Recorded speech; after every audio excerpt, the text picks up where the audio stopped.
ఆత్మీయులైన ప్రేక్షకులకు నమస్కారం. నేను డాక్టర్ చిరుమామిళ్ళ మురళీ మనోహర్.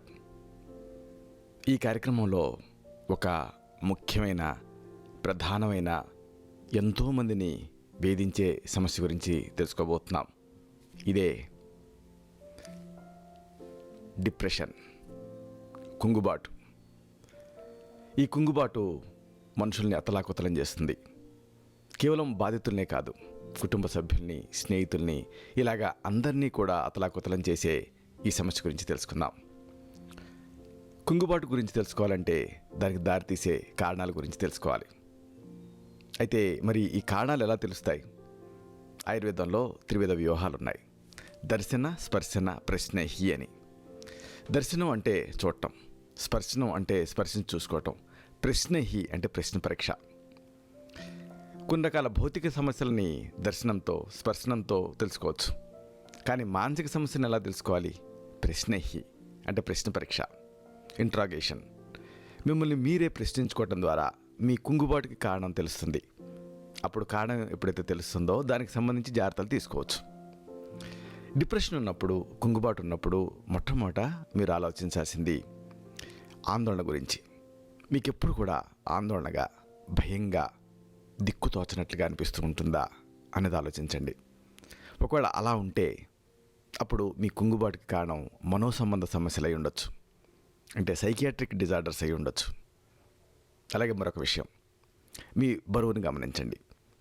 బరువులో మార్పు ఏమైనా కనిపిస్తుందా? ఎప్పుడు నీరసంగా, నిస్త్రాణగా అనిపిస్తూ ఉంటుందా? ఒకవేళ ఇలా బరువులో మార్పు కనిపిస్తూ అన్ని వేళలా కూడా నీరసంగా, నిస్త్రాణగా అనిపిస్తూ ఉంటే మీ కుంగుబాటుకి కారణం హార్మోన్ల తేడాలు అయి ఉండొచ్చు. అలాగే మరొక విషయం, మీ చర్మాన్ని గమనించుకోండి. అలాగే మీ కళ్ళని గమనించుకోండి. మీ చర్మం, మీ కళ్ళు ఇవన్నీ కూడా పాలిపోయినట్లు కనిపిస్తూ ఉంటాయా? ఒకవేళ అలాగా చర్మము, కళ్ళు ఇవన్నీ కూడా పాలిపోయినట్లు ఉంటూ ఉంటే మీ కుంగుబాటుకి కారణం రక్తహీనత అయి ఉండొచ్చు, అంటే ఎనీమియా అయి ఉండొచ్చు. అలాగే మరొక విషయం, మీ శారీరక అశక్తత అనేది మిమ్మల్ని నిస్పృహతో ముంచెత్తుతూ ఉంటుందా? అంటే ఈ బడలిక, చేతగాంతనం ఇవన్నీ మిమ్మల్ని నిలువెల్లా ఆవహించి ఉంటాయా? అలా ఉంటే మీ కుంగుబాటుకి కారణం నరాల జబ్బులు అయి ఉండొచ్చు, అంటే న్యూరలాజికల్ డిసీజెస్ అయి ఉండొచ్చు. అలాగే మరొక విషయం, మీకు ఈ మధ్యకాలంలో ఎప్పుడైనా ఏదైనా ఇన్ఫెక్షన్ అనేది సోకిందా? ఒక్కసారి గుర్తుకు తెచ్చుకోండి. ఒకవేళ అలా సోకుంటే, ఇన్ఫెక్షన్ ఉంటే మీ కుంగుబాటుకి కారణం ఈ ఇన్ఫెక్షన్లు అయి ఉండొచ్చు. అలాగే దీర్ఘవ్యాధుల ప్రభావం అయి ఉండొచ్చు. అలాగే మరొక విషయం, మీరేమన్నా అలోపతిక్ డ్రగ్స్ వాడుతున్నారా? ఇంగ్లీష్ మందులు ఏమైనా వాడుతున్నారా? ఒక్కసారి చూసుకోండి. ఒకవేళ అలాగ వాడుతూ ఉంటే అప్పుడు మీ కుంగుబాటుకి కారణం ఆ మందుల తాలూకు దుష్ఫలితం కూడా అయ్యే అవకాశం ఉంది. ఇలాగా కుంగుబాటు ఉన్నప్పుడు ఏదోలే అది ఒక మనోసంబంధ సమస్య అనకుండా దానికి దారితీసే కారణాలు కూడా తెలుసుకోవాలి. ఇక్కడ ఒక ముఖ్యమైన విషయం చెప్పాలి మీకు. శరీరానికి లేదా మనస్సుకి బలమైన గాయమైనప్పుడు విషాదంగా, నిరాశగా, నిస్పృహగా అనిపిస్తుంది. ఇది సహజం. సంతోషంలాగా విషాదం కూడా సహజమైనటువంటి ఒక మానసిక లక్షణం. ఇది గుర్తుంచుకోవాలి. మనం సంతోషానికి ఎక్కువ ఇంపార్టెన్స్ ఇస్తాం, కానీ విషాదం ఉన్నప్పుడు భయపడిపోతాం. చూడండి, మీకు ఇక్కడ ఒక విషయం చెప్పాలి. మీరు ఒక జోక్ విన్నారు, మొదటిసారి ఫక్కున్న వస్తుంది. రెండోసారి విన్నారు అదే జోక్ని ఒక 5 నిమిషాల తేడాతో, అంతగా నవ్వు రాదు. మూడోసారి విన్నారు, ఏదో మామూలుగా వింటారు. నాలుగోసారి విన్నారు, అప్పుడు ఇక మీకు అసలు ఇంత మాత్రం నవ్వు రాదు, పైగా కొద్దిగా చిరాకుగా కూడా అనిపిస్తుంది. చూడండి, ఇలాగా ఒక జోకు, అంటే ఏదన్నా ఒక సంబంధించినటువంటి ఒక జోక్ కానీ దీన్ని విన్నప్పుడు మొదటిసారి నవ్వు వస్తుంది, తర్వాత నవ్వు రాదు. మరి విషాదం అలా కాదు. విషాదం ఎన్నిసార్లు జరిగినా కానీ ఆ విషాదం తాలూకు దుష్ఫలితాలు కనిపిస్తూనే ఉంటాయి. కానీ అలా కాకుండా మీరు సంతోషాన్ని ఎలాగైతే మీరు తీసుకుంటారో విషాదాన్ని కూడా అలాగే తీసుకోవాలి. ఈ రెండు విపరీత భావాల వెనక స్పష్టమైనటువంటి కారణం అనేది ఉంటుంది మామూలుగా. అలా కాకుండా అకారణంగా జీవితం మీద నిర్లిప్తత, అనాసక్తి ఇలాంటివి కలిగాయనుకోండి, అలాంటి స్థితిని డిప్రెషన్ అంటాం, లేదా కుంగుబాటు అంటాం. కారణం తెలిస్తే ఆ కారణానికి సంబంధించి ఆ కుంగుబాటు ఉందని అర్థం చేసుకోవచ్చు. కానీ అకారణంగా మీకు జీవితం మీద నిర్లిప్తత, అలాగే అనాసక్తి ఇలాంటివన్నీ కలిగాయి అనుకోండి, అప్పుడు దాన్ని డిప్రెషన్ అంటాం, కుంగుబాటు అంటాం. మూడీగా ఉండటం అనేది ఈ డిప్రెషన్లో ఒక ప్రధానమైన లక్షణం. మూడీగా ఉంటారు. అంటే ఇంకా స్పష్టంగా చెప్పాలంటే రుచికరమైనటువంటి ఆహారం మీకు రుచిగా ఉండదు డిప్రెషన్ ఉన్నప్పుడు. అలాగే శృంగారం కూడా అంతే. ఈ సంతృప్తికరమైనటువంటి శృంగార జీవితం ఆనందాన్ని ఇవ్వదు. ఇంకా స్నేహితుల సాంగత్యం కూడా, సరదాగా సాగిపోయేటటువంటి స్నేహితుల సాంగత్యం కూడా మీకు ఆనందాన్ని ఇవ్వదు. అలాగే అందమైన అభిరుచులు కూడా మీకు ఆనందాన్ని ఇవ్వవు. సినిమాలు ఆనందంగా అనిపించవు. షికారులు ఇవేవి కూడా సంతోషాన్ని ఇవ్వని స్థితి ఈ డిప్రెషన్లో ఉంటుంది. మనకు మాటలు చెప్పాలంటే కుంగిపోయే మనస్తత్వానికి డిప్రెషన్ అని పేరు. కుంగిపోతూ ఉంటారు. ఇందుకు ముందే మనం అనుకున్నట్టుగా కుంగిపోవటం అనేది అప్పుడప్పుడు అందరిలో జరుగుతూనే ఉంటుంది. కాకపోతే అస్పష్టమైనటువంటి ఈ విషాదంతో పాటుగా ఈ కొన్ని లక్షణాలు ఉండాలి మీకు. ఈ లక్షణాలు 2 వారాల పాటు ఉన్నట్లయితే అప్పుడు అలాంటి స్థితిని కుంగుబాటు కింద మీరు కన్సిడర్ చేయాల్సి ఉంటుంది. ఏమిటి లక్షణాలు తెలుసుకుందాం. 1, ఆకలి తగ్గటం స్పష్టమైన కారణం లేకుండా. అలాగే బరువు తగ్గిపోవటం లేదా బరువు పెరిగిపోవటం. అలాగే నిద్ర పట్టకపోవటం. అలాగే ఎప్పుడు మగతగా, బద్ధకంగా, ఎంత నిద్రపోయినప్పటికీ ఇంకా ఆ నిద్ర చాలనట్లుగా అనిపించటం. అలాగే ప్రతి చిన్నదానికి కూడా చిరాకు కలుగుతూ ఉండటం. ఇంకా చీటికి మాటికి పడిపోతూ ఉండటం. ఇంకా దైనందిన విషయాలు ఏవి కూడా సంతోషాన్ని ఇవ్వకపోవటం. ఇంకా సెక్స్, దీని పట్ల ఆసక్తి తగ్గిపోవటం. నిస్సత్తుగా, నీరసంగా అనిపించటం. ఇంకా మీకు మీరే ఎందుకు పనికిరాని వాళ్ళ కింద అనుకుంటూ ఉండటం. బాగా సిగ్గుతో బక్క చచ్చిపోతూ ఉండటం. స్వతంత్రంగా ఆలోచించలేకపోవటం. దేని మీద దృష్టిని నిలపలేకపోవటం. అన్నిటికీ మించి ఆత్మహత్యకు సంబంధించిన ఆలోచనలు కలుగుతూ ఉండటం. వీటిలో లక్షణాలు కొన్ని ఉంటే అప్పుడు మీ కుంగుబాటుకి డిప్రెషన్ అనేది కారణమై ఉండొచ్చు. కాబట్టి డిప్రెషన్ డయాగ్నైజ్ చేయడానికి సాధారణంగా ఈ లక్షణాలని ప్రాతిపదిక కింద తీసుకుంటాం. అంటే 2 వారాల పాటు ఇప్పుడు మనం చెప్పుకున్న లక్షణాలు ఉంటే అలాంటి స్థితిని కుంగుబాటు కింద అనుకోవాలి. అంటే ఈ అస్పష్టమైనటువంటి ట్రాజడీతో పాటు, విషాదంతో పాటు ఇప్పుడు మనం చెప్పుకున్న ఈ శారీరక లక్షణాలు, మానసిక లక్షణాలు కూడా ఉండాలి. అంటే ఆకలి తగ్గటం, బరువు తగ్గటం లేదా బరువు పెరగటం, నిద్ర పట్టకపోవటం, ఎప్పుడు మగతగా, బద్ధకంగా, ఎంత నిద్రపోయినప్పటికీ చాలనట్టుగా అనిపించటం, ప్రతి చిన్నదానికి కూడా చిరాకు కలుగుతూ ఉండటం, మాటికి ఉక్రోషపడుతూ ఉండటం, ఇంకా రోజువారీగా ఉండేటువంటి దైనందిన విషయాలు ఇవి కూడా సంతోషాన్ని ఇవ్వకపోవటం, శృంగారం అంటే ఆసక్తి తగ్గిపోవటం, నిస్సత్తుగా, నీరసంగా అనిపించటం, ఇంకా మీకు మీరే ఎందుకు పనికిరాని వాళ్ళ కింద లో సెల్ఫ్ ఎస్టీమ్ అంటాం, ఇలా అనుకోవటం, చిన్నదానికి కూడా సిగ్గుపడిపోతూ ఉండటం, స్వతంత్రంగా ఆలోచించలేకపోవటం, దేని మీద ఫోకస్ ఉండకపోవటం, దృష్టిని నిలపలేకపోవటం, అన్నిటికి మించి ఆత్మహత్యకు సంబంధించినటువంటి ఆలోచనలు కలుగుతూ ఉండటం, ఇలాంటివి ఉన్నప్పుడు అప్పుడు ఆ అస్పష్టమైన విషాదంతో పాటు ఇవి ఉంటే అప్పుడు దాన్ని డిప్రెషన్ కింద భావించాల్సి ఉంటుంది. ఈ సందర్భంగా ఆయుర్వేద దృక్పథం చాలా ఆసక్తికరంగా ఉంటుంది తెలుసుకోవటానికి. కుంగుబాటుని ఆయుర్వేదానుసారం తమోగుణ వికృతి కింద అనుకుంటాం. మనసుకి సాత్విక, రాజస, తామస గుణాలనే ఉంటాయి. అంటే మనోగుణాలు ఏమిటి అంటే సత్వం, రజస్సు, తమస్సు. శారీరక గుణాలు ఏమిటి? వాతపిత్త కఫాలు. ఇలాగా ఈ మానసిక గుణాలు అంటే సత్వం, రజస్సు, తమస్సు అనేవి మనోగుణాలు. ఒక్కొక్కళ్ళలో ఇవి ఒక్కొక్క రకంగా వాటి ఆధిపత్యాన్ని చూపిస్తూ ఉంటాయి. తమోగుణం ప్రధానంగా ఉండే వాళ్ళల్లో అకారణ విషాదం అనేది ఒక ముఖ్య లక్షణంగా ఉంటుంది. తమస్సు అంటే చీకటి. అంటే డిప్రెషన్లో చీకటిలో కుంగిపోతున్నట్టుగా అనిపిస్తుంది. ఈ వాతపిత్త కఫాలు అనేటువంటి 3 శారీరక దోషాల హెచ్చుతగ్గులతో ఈ మానసిక దోషాలు ఉంటాయి. ఇది రజస్సు, తమస్సు. ఇవి వికటించి మానసిక రుగ్మతలకి కారణమవుతాయి. ఇది ఆయుర్వేద దృక్పథం. డిప్రెషన్కి ఆయుర్వేద శాస్త్రానుసారం చికిత్స చేసేటప్పుడు దానిని వేరే శారీరక రుగ్మతలతో, స్థితిగతులతో కూడా కలిపి విశ్లేషించాలి. దీన్ని ఆయుర్వేదంలో ఘృతపాత్ర న్యాయం అంటాం. అంటే ఘృతం వల్ల పాత్ర వల్ల ఘృతం ఒకదానితో ఒకటి వేడెక్కుతాయి. అంటే వేడి నెయ్యిని గిన్నెలో పోస్తే అప్పుడు ఆ గిన్నె వేడెక్కుతుంది. అలాగే వేడి గిన్నెలో నెయ్యి పోస్తే ఆ నెయ్యి వేడెక్కుతుంది. ఘృతపాత్ర న్యాయం. అలాగే శారీరక అంశాలు కానీ, శారీరక స్థితిగతులు కానీ ఈ మనోసంబంధమైనటువంటి సమస్యలకు కారణం అవుతాయి అని ఆయుర్వేదం చెప్తుంది. కాబట్టి ఇలాగా మీకు డిప్రెషన్ ఉన్నప్పుడు వరుసగా వీటన్నిటిని విశ్లేషించుకోవాలి. ముందుగా చెప్పుకోవాల్సింది ఈ కుంగుబాటుకి, డిప్రెషన్కి మనోసంబంధ సమస్యలు అంటే సైకియాట్రిక్ డిజార్డర్స్ని ఆలోచించాలి. డిప్రెషన్తో పాటు సాధారణంగా వ్యాకులత, అర్థం లేని భయాందోళనలు ఇవి ఎక్కువగా ఉంటూ ఉంటాయి. వీటికి ఆయుర్వేదం సత్వావజయ చికిత్సలు అనే వాటిని సూచిస్తుంది. సత్వం అంటే మనస్సు, అంటే మనసుని నియంత్రించుకోవటం. మనసు శరీరాలకు హాని కలిగించే అంశాల వైపు, అహితకరమైనటువంటి విషయాల వైపు మనసుని పోనివ్వకుండా నిరోధించడానికి చేసే ఈ చర్యల్ని సత్వావజయ చికిత్సలు అంటాం. వీటిలో కొన్ని సూచనలు పర్సనల్గా ఇవ్వాల్సి ఉంటుంది, సలహాలు సూచించాల్సి ఉంటుంది, దానికి మించి ఔషధాలు ఉంటాయి. వీటితో అంటే సూచనలు, సలహాలు, కౌన్సిలింగ్, ఔషధాలు, వీటితో విషాదకరమైనటువంటి అంశాల నుంచి మనసుని మరల్చుకునేలాగా చేయాల్సి ఉంటుంది. దీనికి ఈ చికిత్సల స్థాయిలో ఒక్కొక్కసారి ఔషధాలు కూడా ప్రిస్క్రైబ్ చేస్తూ ఉంటాం. బాదం పాకం, బ్రాహ్మీ వటి, ప్రభాకర వటి, స్వర్ణ సింధూరం, ప్రతాపలంకేశ్వర రసం ఇలాంటివి. ఇక ఈ కుంగుబాటుకి, ఈ డిప్రెషన్కి కారణం హార్మోన్ల తేడాలు. ఎడ్రినల్, అలాగే థైరాయిడ్, పిట్యూటరీ ఇలాంటి గ్రంథులు మందకోడిగా తయారయ్యాయనుకోండి, వాటి పనితీరు తగ్గిందనుకోండి, అప్పుడు హార్మోన్ల విడుదలలో లోపం అనేది వచ్చేస్తుంది. అప్పుడు బరువులో మార్పు కనిపిస్తుంది, ఎడతెగని నీరసం, ఇలాంటి లక్షణాలు కూడా ఉంటాయి. వీటన్నిటితో పాటు ఈ హార్మోన్ల తేడాలు ఉన్నప్పుడు కుంగుబాటు అనేది కనిపిస్తుంది. కొంతమంది మహిళల్లో, ఈ లేడీస్లో ప్రసవం తర్వాత, ఈ డెలివరీ తర్వాత డిప్రెషన్ అనేది వస్తూ ఉంటుంది. సంతోషం ఉండాలి కదా, పాపాయి పుట్టింది, కానీ సంతోషం కనిపించాల్సింది పోయి కుంగుబాటు అనేది కనిపిస్తుంటుంది.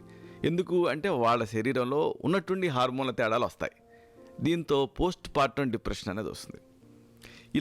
ఇలాంటి స్థితులలో అన్నీ కూడా ఆ సమస్యలు ఏవైతే ఉంటాయో వాటిని సరిదిద్దితే సరిపోతుంది.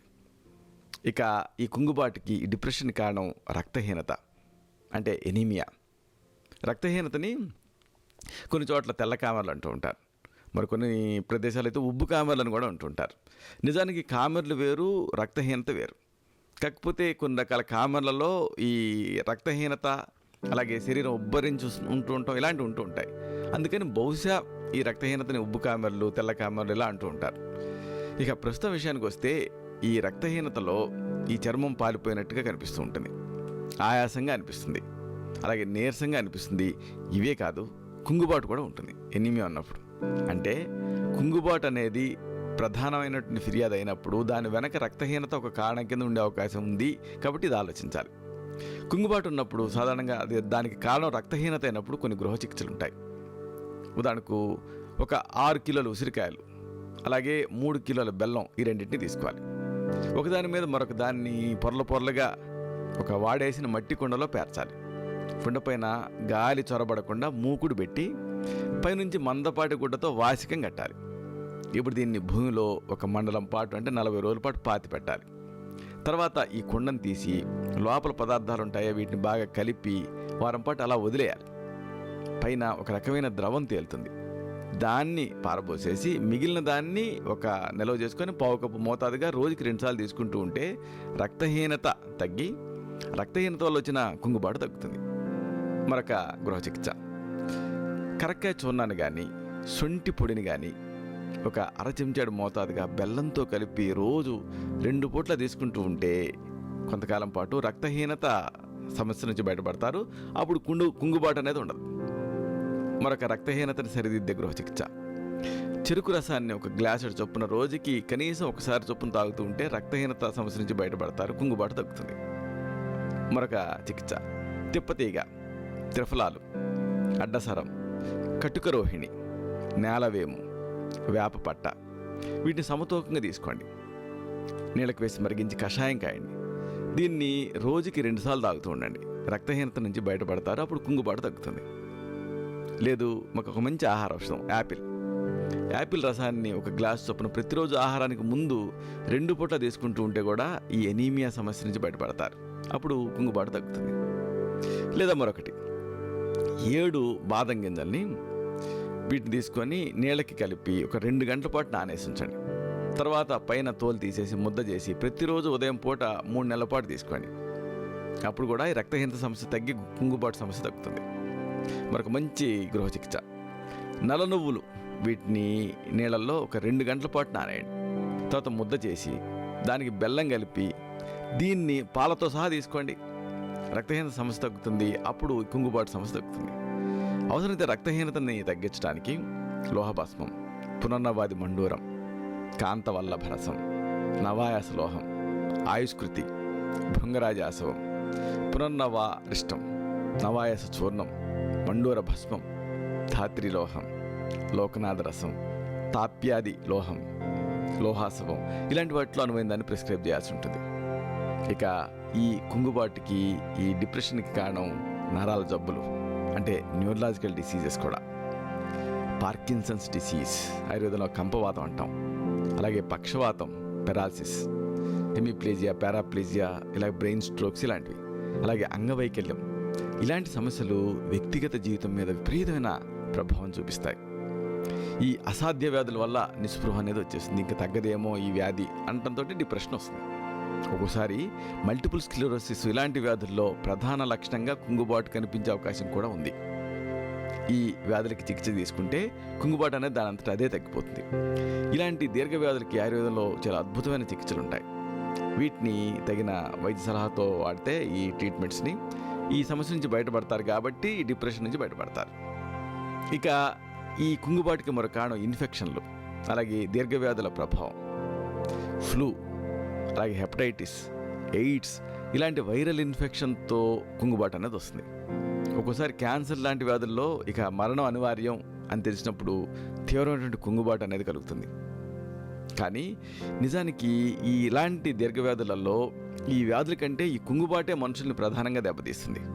కాబట్టి ఎప్పుడు కుంగుబాటుకు లోనవ్వకూడదు. ఎందుకంటే ఎవరిలోనో ఏదో జరిగిందని మనలోనే అలా జరుగుతుందని రూల్ లేదు. మనం జన్యుపరంగా డిఫరెంట్. దేశం, దూష్యం, బలం, కాలం, అనలం, ప్రకృతి, వయహ, ఆహార శక్తి, వ్యాయామ శక్తి అని ఇవన్నీ కూడా మనల్ని వేరే వాళ్ళకంటే భిన్నంగా ఉంచుతాయి. వ్యాధులు కూడా అంతే. చూడండి, కొంతమందికి షుగర్ వచ్చింది, వాళ్ళకి ఇన్సులిన్ వరకు వెళ్లాల్సి వస్తుంది. మిగతా ఏవి ఆ షుగర్ని కంట్రోల్ చేయవు. కొంతమందికి సింపుల్గా వాకింగ్ చేస్తే ఆ షుగర్ కంట్రోల్ అవుతుంది. షుగర్ వ్యాధి ఒకటే, కానీ చికిత్సలో ఈ తేడాలు ఉన్నాయి చూసారా, కంట్రోలింగ్లో. అలాగే ఏ వ్యాధి అయినా అంతే. కాబట్టి ఎవరికో ప్రమాదం జరిగింది కాబట్టి నాకు కూడా ప్రమాదం జరుగుతుంది అనుకోవద్దు. మీరే ఇప్పుడు ఎంతోమంది 10th క్లాస్ ఫెయిల్ అయ్యారు, కానీ మీరు పాస్ అయ్యారు కదా. ఎంతోమందికి ఉద్యోగాలు రాలేదు, మీకు వచ్చినాయి కదా. కాబట్టి మీరు డిఫరెంటే కదా, అందరిలాగా కాదు కదా. ఇలాగా ఆశాజనకమైనటువంటి దృక్పథాన్ని మీరు ఏర్పరచుకోవాలి. దీంతో చాలామంది ఈ చాలా రకాలైన ప్రాణాంతక వ్యాధుల నుంచి బయటపడిన సందర్భాలు ఉంటూ ఉంటాయి. ఈ మెడికల్ హిస్టరీలో చాలా గమనిస్తూ ఉంటాం. ఇప్పుడు భార్యాభర్తలలో ఒకళ్ళకి ఎయిడ్స్ ఉంటుంది, ఇద్దరికి ఒకళ్ళ వల్ల ఇంకొకళ్ళకి వస్తుంది. కానీ ఒకళ్ళు ఆ వ్యాధికి బాగా ప్రభావితం అవుతారు, మరొకళ్ళు మామూలుగానే ఉంటారు. మెడికల్గా చూస్తూనే ఉంటాం, ఎలాంటి ఇన్ఫ్లుయెన్స్, ఆ వ్యాధి ఇన్ఫ్లుయెన్స్ ఆ మనిషి మీద ఉండదు. కాబట్టి ఇదే విషయాన్ని ఆయుర్వేద సంహితలు చాలా గట్టిగా ప్రస్తావించాయి. అశ్రద్ధ చేస్తే తేలికపాటి వ్యాధులు కూడా అసాధ్య వ్యాధుల కింద మారతాయి. దీనికి భిన్నంగా అసాధ్య వ్యాధులు అనుకునేవి పరిపూర్ణమైనటువంటి ప్రయత్నంతో చికిత్సకి తలొగ్గుతాయి. ఏదైనా వ్యాధికి గురైనప్పుడు సాధ్యాసాధ్యతల గురించి ఆలోచించకుండా చికిత్సను కొనసాగించాలంటే ఆయుర్వేదం సంహితలు. కాబట్టి ట్రీట్మెంట్ అనేది ముఖ్యం. అంటే ఆశావాహ దృక్పథంతో ఈ వ్యాధిని ఎదుర్కోవాలి. దీనికి ఆయుర్వేదంలో చాలా మంచి చికిత్సలు ఉంటాయి. ఏ సమస్యకైనా వీటిని తీసుకుంటే ఈ వ్యాధుల నుంచి బయటపడవచ్చు. ఇక ఈ కుంగుబాటుకి మరో కారణం మందుల దుష్ఫలితం. చాలా రకాలైనటువంటి మందులకి కుంగుబాటుని కలిగించే నైజం ఉంటుంది. చాలామంది దీన్ని అశ్రద్ధ చేస్తారు, ఏదో డిప్రెషన్ అనుకుంటూ ఉంటారు. కానీ దానికి కారణం వాళ్ళు వాడుతున్నటువంటి అలోపతిక్ డ్రగ్స్లో కొన్ని. ఉదాహరణకు స్టీరాయిడ్స్, అలాగే సల్ఫోనమైడ్స్, ఇంకా గర్భనిరోధక మాత్రలు, ఫ్యామిలీ ప్లానింగ్ పిల్స్, అలాగే డిజాక్సిన్ ఈ ఎరిథ్మియాస్ని కరెక్ట్ చేయడానికి వాడుతూ ఉంటారు.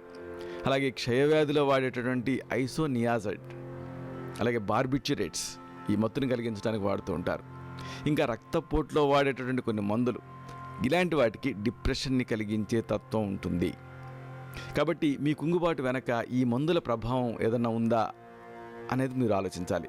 ఇలాంటి అనుమానం వస్తే ఆ విషయాన్ని మీకు ట్రీట్ చేసిన డాక్టర్ దృష్టికి తీసుకెళ్ళాలి. అప్పుడు ఈ మందులకి ఆల్టర్నేటివ్ సజెస్ట్ చేసే అవకాశం ఉంటుంది. ఇక ఈ డిప్రెషన్ ఉన్నప్పుడు కొన్ని సాధారణ సలహాలు, సూచనలు ఉన్నాయి మీకు. ఇప్పుడు కూడా క్రమం తప్పకుండా ఎక్సర్సైజ్ చేయండి. మీకు ఎంత డిప్రెషన్గా ఉన్నా, ఎంత బయటికి వెళ్ళలేని పరిస్థితుల్లో అనిపించినా కానీ తప్పనిసరిగా ఎక్సర్సైజ్ చేయండి. దీంతో శరీరం తేలిగ్గా ఉంటుంది. శరీరాన్ని, మనసుని ఉల్లాసంగా ఉంచడానికి దోహదపడేటువంటి ఎండార్ఫిన్స్ అనేవి ఈ ఎక్సర్సైజ్తో విడుదలవుతాయి. అవి మీ శరీరాన్ని, మనసుని చైతన్యంగా ఉంచుతాయి. చూడండి, మీకు ఉదయం లేచిన తర్వాత చాలా డిప్రెషన్ లాగా అనిపించింది. అలా లేచి వెంటనే బయటికి వెళ్ళి ఆ సూర్యకిరణాలకు గురవుతూ ఒక 20 నిమిషాలు నడిచి రండి. నడిచి వచ్చిన తర్వాత నడిచి రాక ముందుండే డిప్రెషన్ మీకు కనిపించదు. కాబట్టి ఈ ఎండార్ఫిన్స్ విడుదలవటానికి ఈ వ్యాయామం హెల్ప్ చేస్తుంది. ఇంకా మీలో మీరే ఈ దుఃఖాన్ని ఎప్పుడూ దిగమింగుకోవద్దు. దిగమింగుకుంటే ఆ దుఃఖం మరింత పెరిగిపోయి అలజడిని సృష్టిస్తుంది, డిప్రెషన్కి గురవుతారు. కాబట్టి మీ ఫీలింగ్స్ని, మీ మనోభావాలని ఇతరులతో పంచుకోండి. ఇంకా ఆయుర్వేదంలో అభ్యంగన చికిత్స ఉంది, శరీర మర్దన, అలాగే యోగాసనాలు. ఇలాంటి పద్ధతులతో డిప్రెషన్ తగ్గి ఉల్లాసంగా అనిపిస్తుంది. వీటిని మీరు ప్రయత్నం చేయొచ్చు. అలాగే మరొక సూచన, ఒక పుస్తకంలో మీలో కలిగేటటువంటి చెలరేగేటువంటి భావాలని క్రమబద్ధం చేయండి, అక్షర రూపం ఇవ్వండి. అప్పుడు మీలో స్తబ్దతకి ఒక స్పష్టమైన లిఖితపూర్వకమైనటువంటి కారణం అనేది మీకు తెలుస్తుంది. కారణం అంటూ స్పష్టంగా తెలుస్తుంది కాబట్టి ఇక దాని నుంచి బయటపడటం అనేది సాధ్యమవుతుంది. అలాగే సంతోషకరమైనటువంటి విషయాలకు ప్రాధాన్యత ఇవ్వండి. పెయింటింగ్ చేయండి, గార్డెనింగ్ చేయండి, మొక్కలు నాటడం, వాటన్నిటిని సరిగ్గా కట్ చేయడం అంతా చేయండి. లేదా పాటలు వినండి, మంచి సంగీతం. ఏ వ్యాపకం అయితే మీకు సంతోషాన్ని ఇస్తుందో అదే చేయండి. ఇంకా ఈ కుంగుబాటుని సరైన టైంలో గుర్తించడం చాలా అవసరం. గుర్తించి సరైనటువంటి చర్యలు తీసుకోవాలి. తీసుకోలేదనుకోండి, ఎంతో ఉజ్వల భవిష్యత్తు ఉండేటటువంటి ఈ జీవితాలు గాడి తప్పుతాయి. కాబట్టి కొద్దిపాటి ప్రయత్నంతో, వైద్యపరమైనటువంటి సూచనలతో ఈ డిప్రెషన్ నుంచి పంచకర్మలో ధార ట్రీట్మెంట్స్ ఇలాంటివి చేస్తాం. అలాగే అభ్యంగన చికిత్సలు ఉంటాయి వీటితో. అలాగే మనోసంబంధమైనటువంటి సమస్యను చక్కదిద్దే సురక్షితమైనటువంటి ఆయుర్వేద ఔషధాలు ఉంటాయి. వీటితో ఈ డిప్రెషన్ నుంచి బయటపడవచ్చు. ఇది మీరు మర్చిపోకూడదు. చూసారా, ఇలాగా నాకు వీలైనప్పుడల్లా ఇంకా చెప్పాల్సి వస్తే వీలు చేసుకొని మరి ఈ వీడియోల్ని అప్లోడ్ చేస్తూ ఉంటాను. ఎందుకంటే మామూలు కన్సల్టేషన్లో ఏ డాక్టర్కైనా ఒక 10 లేదా మ్యాక్సిమం 15 నిమిషాలకి మించి కేటాయించేటువంటి అవకాశం ఉండదు. నా పరిస్థితి కూడా అంతే. కానీ చాలా చెప్పాల్సింది, ఎంతో కౌన్సిలింగ్ ఇవ్వాల్సింది ఉంటుంది. కాబట్టి దీనికి నేను ఎంచుకున్న విధానం ఈ వీడియోలోని సమాచారం మీకు నచ్చితే, మీకు ఉపయోగపడిందని అనిపిస్తే ఈ ఛానల్కి సబ్స్క్రైబ్ చేసుకోండి. సబ్స్క్రైబ్ చేసుకోవటం అంటే ఏంటంటే, మీకు ఈ కింద ఎరుపు రంగులో సబ్స్క్రైబ్ అనే బటన్ ఉంటుంది ఈ వీడియో కింద. కంప్యూటర్లో అయితే కింద ఉంటుంది, ట్యాబ్స్లో అయితే పక్కన వస్తుంది. ఇలా సబ్స్క్రైబ్ చేస్తే అంటే దాని మీద క్లిక్ కొడితే మీకు ఈ ఛానల్ సబ్స్క్రైబ్ అవుతుంది. అప్పుడు కొత్త వీడియో అప్లోడ్ అయినప్పుడల్లా సమాచారం మీకు ఈమెయిల్స్ ద్వారా అందుతుంది. అలాగే మీ యూట్యూబ్ మీద ల్యాండ్ అయినప్పుడు అక్కడ కూడా ఆ ఫస్ట్ వీడియోస్లో ఇది తెలుస్తూ ఉంటుంది. అలాగే ఈ వీడియో తాలూకు లింక్ని మీ ఫ్రెండ్స్తో, మీ సర్కిల్స్తో వీలైనంత ఎక్కువ మందితో షేర్ చేసుకోండి. అప్పుడు ఈ సమాచారం వాళ్ళకి కూడా ఉపయోగపడుతుంది.